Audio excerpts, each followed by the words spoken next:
بسم اللہ الرحمن الرحیم۔ کسی صاحب نے سوال پوچھا ہے کہ بخاری شریف جو کتاب ہے، کیا اس کتاب میں جتنی بھی حدیثیں ہیں وہ سب کا سب صحیح ہیں، کوئی بھی حدیث ضعیف یا من گھڑت نہیں ہے؟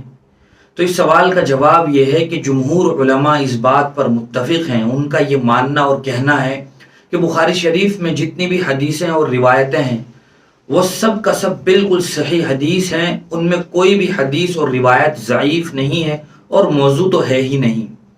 اس کتاب کو علماء نے بہت زیادہ جانچ پڑتال کے بعد اور چھان پھٹک کے بعد یہ فیصلہ کیا ہے کہ یہ کتاب ایسی ہے جس میں سب روایتیں بالکل صحیح ہیں، کوئی بھی روایت ضعیف اور من گھڑت نہیں ہے۔ اسی لیے بخاری شریف کو اصح الکتب بعد کتاب اللہ کہا جاتا ہے کہ قرآن مجید کے بعد سب سے زیادہ معتبر، صحیح اور مستند اوتھینٹک کوئی کتاب ہے تو وہ بخاری شریف ہے۔ اور بخاری شریف کو یہ ٹائٹل اور یہ لقب صرف عقیدت اور محبت میں نہیں دیا ہے کسی نے، بلکہ بہت زیادہ جانچ پڑتال کے بعد دیا ہے۔ علماء نے ایک روایت کو پرکھا ہے، اس کے بعد ان کی اس کتاب کو یہ لقب اور یہ ٹائٹل دیا گیا ہے۔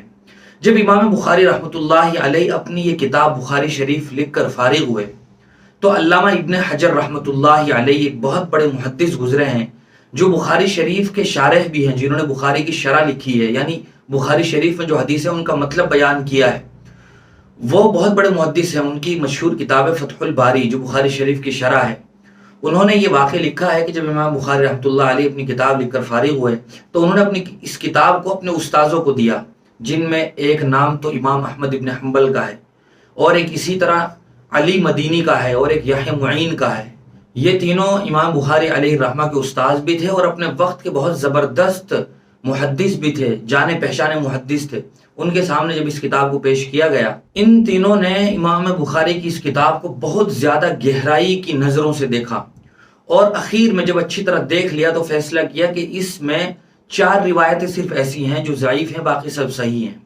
جب امام بخاری رحمۃ اللہ علیہ کو انہوں نے یہ بات کہی تو امام بخاری رحمۃ اللہ علیہ نے ان کے سامنے دلائل پیش کیے اور اپنا جو موقف تھا وہ ان کے سامنے رکھا۔ پھر آپس میں ان میں دلائل چلے، انہوں نے بھی دلائل دی، امام بخاری رحمۃ اللہ علیہ نے بھی اپنے دلائل پیش کیے۔ بعد میں ان کے استاذ بھی اس نتیجے پر پہنچے کہ ہمیں مغالطہ لگا ہے کہ یہ 4 روایتیں جن کے بارے میں ہم نے کہا ہے یہ ضعیف ہیں، یہ بھی ضعیف نہیں ہیں بلکہ یہ بھی صحیح ہے۔ اس سے یہ بات معلوم ہو گئی کہ امام بخاری رحمۃ اللہ علیہ نے اپنی کتاب میں جتنی بھی حدیثیں لکھی ہیں وہ سب کا سب بالکل صحیح ہے۔ لیکن اس کا یہ مطلب بالکل نہیں ہے کہ امام بخاری رحمۃ اللہ علیہ نے جو روایتیں حدیثیں اپنی کتاب بخاری شریف میں لکھی ہیں وہی صحیح ہیں، اس کے علاوہ دوسری صحیح روایتیں یا حدیث کہیں اور ہے ہی نہیں۔ دو باتیں الگ الگ ہیں۔ امام بخاری نے جتنی حدیثیں لکھی ہیں اپنی کتاب میں وہ بالکل صحیح ہیں، لیکن اس کا یہ مطلب ہرگز نہیں ہے کہ جو حدیثیں دوسری کتابوں میں ہیں، مسلم میں ہے، ترمذی میں ہے، ابن ماجہ میں ہے، نسائی شریف میں ہے یا موطا مالک میں ہے، ان میں جتنی بھی روایتیں ہیں وہ بالکل صحیح نہیں ہیں، ایسا نہیں ہے۔ بلکہ ان کی کتابوں میں بھی بہت ساری روایتیں صحیح ہیں، کچھ روایتیں ضعیف ہیں۔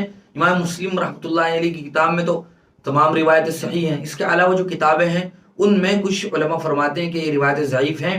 لیکن یہ بات بالکل درست نہیں ہے کہ جو بعض لوگ کہتے ہیں اور سمجھتے ہیں کہ صرف بخاری شریف میں ہی صحیح حدیث ہیں، باقی تو سب من گھڑت یا ضعیف روایتیں ہیں، یہ درست نہیں ہے۔ لہذا بخاری کے حوالے سے یہ بات جاننا ہم سب کے لیے بہت ضروری ہے۔